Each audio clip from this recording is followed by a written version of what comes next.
Bonjour les amis, bonjour à tous. Alors ça se régale avec un petit peu de pain mouillé. Bon les amis, on va essayer de répondre à la question de Stéphane, qui est une question très facile que j'ai fait pendant des années. Maintenant j'en fais plus, c'est vrai j'en fais plus, mais c'est super facile à faire les amis. Mais bon, il faut beaucoup de temps quand même, et il y a de l'épluchage. Alors vous avez vu que je fais mes graines de potimarron, mes graines de persil, mes graines de salade, mes propres plants de gousses d'ail parce que je vais garder quelques belles gousses d'ail là qui sont magnifiques. Je suis super content dans ce nouveau terrain. Là, ça a l'air de donner pas mal. Et n'oubliez pas, il faut faire la rotation des cultures. Et n'oubliez pas que les haricots, on les laisse bien sécher. Là, ils partiront dans le garage et on les laisse dans les cosses si on veut les conserver. Voilà. Bon, les amis, c'est pas tout ça. On va essayer de répondre à Stéphane sur ces graines qu'il veut faire lui-même. Alors les amis, vous pouvez faire aussi vos graines de concombre, là en gardant un très gros concombre et en le fendant en deux pour récupérer les graines à l'intérieur. Vous le laissez bien mûrir. Voilà, vous pouvez récupérer vos graines de tomates.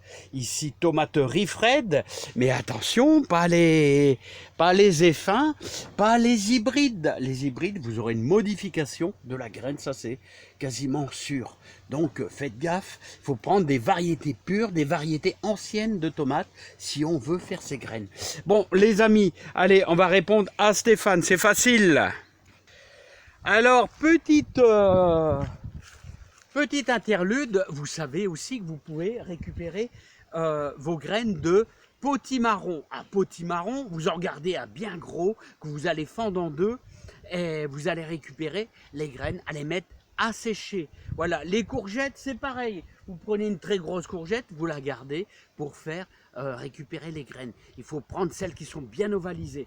Donc Stéphane, tu voulais faire des graines de radis. Alors radis, il n'y a pas de boulot. Tu le laisses monter en graines, ça fleurit, ça fait des petites fleurs blanches et qui vont être pollinisées par les abeilles, par les guêpes, par les mouches, etc. Et ça va te faire des pompons qui ressemblent un petit peu à ça, des pompons assez allongés, ça va se terminer en pointe et tu vas les laisser sécher. Alors tu vas faire comme moi, c'est-à-dire il va falloir que tu pendre quasiment la racine, tu vas mettre une ficelle, tu la fais pendre comme les haricots verts, comme ça. Et au printemps, eh ben, tu les écosseras, mais qu'au printemps, car l'enveloppe qui entoure les graines, c'est une protection, comme les haricots verts. L'enveloppe, voilà, c'est une protection pour les graines. Donc tu vas pouvoir les éplucher au printemps, tranquillement.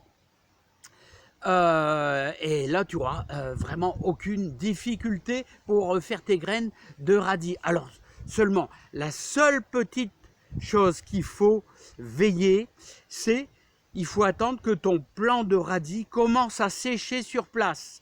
Voilà, donc ça prend du temps. En général c'est des radis qui ont été semés au printemps.